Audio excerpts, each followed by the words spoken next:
खबरों का lunch box. नमस्कार, रेडियो मनी 9 पर आप सुन रहे हैं खबरों का लंच बॉक्स। मेरा नाम है अमन गुप्ता। एक्सिस बैंक के बाद अब किस बैंक ने बढ़ाया एफडी पर ब्याज? आसानी से ले पाएंगे अब किसान लोन और कितने महंगे हुए सूखे मसाले, बताएंगे आपको। और इसके अलावा भी बिजनेस फाइनेंस से जुड़ी कई और भी खबरें हैं। तो शुरू करते हैं खबरों का लंच बॉक्स। अब आप मंथली प्रीमियम भुगतान कर खरीद सकते हैं अपना health insurance plan. Digital payment company phone पे ने लॉन्च किया health insurance platform. Monthly subscription के साथ पहली बार भारत में हेल्थ इंश्योरेंस कराया गया उपलब्ध। बढ़ती महंगाई के बीच उपभोक्ताओं को इस पेशकश से वन टाइम पेमेंट के बोझ को कम करने में मिलेगी मदद। फोन पे के मंच पर मंथली पेमेंट के साथ उपभोक्ता 1 करोड़ रुपए के कवर तक का ले पाएंगे हेल्थ इंश्योरेंस। एक्सिस बैंक के बाद 2 स्मॉल फाइनेंस बैंकों ने बढ़ाई एफडी पर ब्याज दर। यूनिटी स्मॉल फाइनेंस बैंक और Sarvodaya small finance bank FD पर दे रहे हैं 9% तक ब्याज। ये ब्याज दर कई बैंकों की एफडी और कई सरकारी योजनाओं से मिलने वाले ब्याज से है कहीं ज्यादा। यूनिटी स्मॉल फाइनेंस बैंक अपने सामान्य ग्राहकों को ऑफर कर रहा है 4.5% से लेकर 9% तक का ब्याज। वहीं सीनियर सिटीजन को दे रहा है 9.5% तक का ब्याज। टमाटर के बाद अब सूखे मसालों की कीमत छूने लगी है आसमान। गुजरात की ऊझा मंडी में जीरा का औसत दाम 383 रुपए किलो था, जो बढ़कर अब हो चुका है 585 रुपए किलो।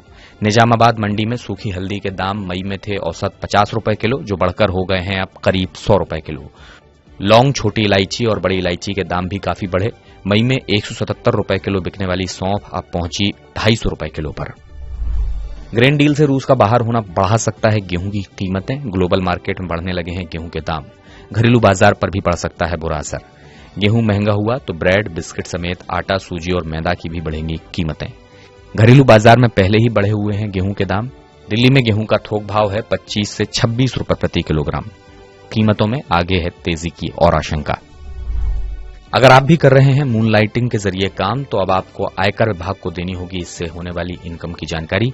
मून लाइटिंग से होने वाली इनकम की जानकारी न देने पर आयकर विभाग भेज सकता है नोटिस।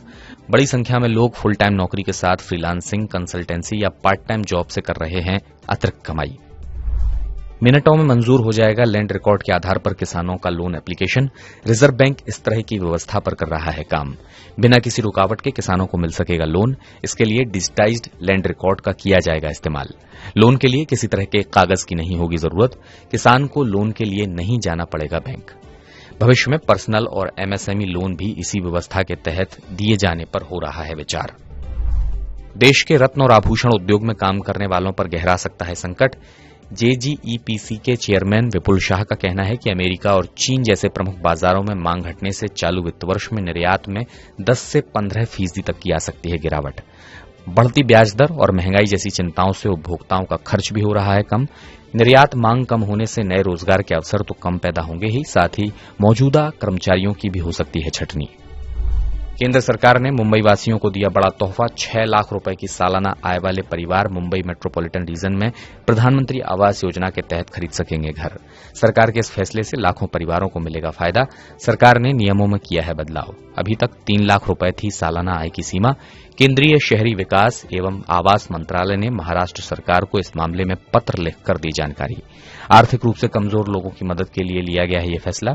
महाराष्ट्र सरकार ने केंद्र सरकार से मौजूदा सीमा में 3 लाख रुपए बढ़ाने की थी सिफारिश। बजाज आलियांज जनरल इंश्योरेंस ने नए मोटर इंश्योरेंस प्लान वी पे को लॉन्च करने का किया ऐलान। कंपनी के नए प्लान में वाहनों का सभी तरह का इंश्योरेंस होगा कवर। कस्टमर्स को इस प्लान से सभी बड़े खतरों से मिलेगी सुरक्षा। वी पे में कस्टमर्स को मिलेंगे 22 फीचर्स। वाहन में होने वाले पारंपरिक जोखिमों के साथ नए नुकसान को भी किया जाएगा कवर। वी पे के स्मार्ट रिपेयर सुविधा के जरिए कस्टमर कई बार कर सकते हैं दावा। आईपीओ की लिस्टिंग के मामले में घरेलू स्टॉक एक्सचेंज दुनिया भर के स्टॉक एक्सचेंजों से निकले आगे। आईपीओ की लिस्टिंग के मामले में दुनिया के टॉप एक्सचेंज बने बीएसई और एनएसई। घरेलू एक्सचेंजों पर इस साल अब तक 80 कंपनियां हुई लिस्ट। पिछले साल की तुलना में ये 33% है ज्यादा। बीते साल घरेलू एक्सचेंजों पर हुई थी 60 आईपीओ की लिस्टिंग। खबरों के लंच बॉक्स में बस इतना ही। मेरा नाम अमन गुप्ता है। बिजनेस और पर्सनल फाइनेंस से जुड़ी हर अपडेट के लिए आप सुनते रहिए रेडियो मनी 9 और डाउनलोड कर लीजिए मनी 9 का मोबाइल ऐप। चलता हूं, अपना ख्याल रखिएगा। नमस्कार। खबरों का लंच बॉक्स।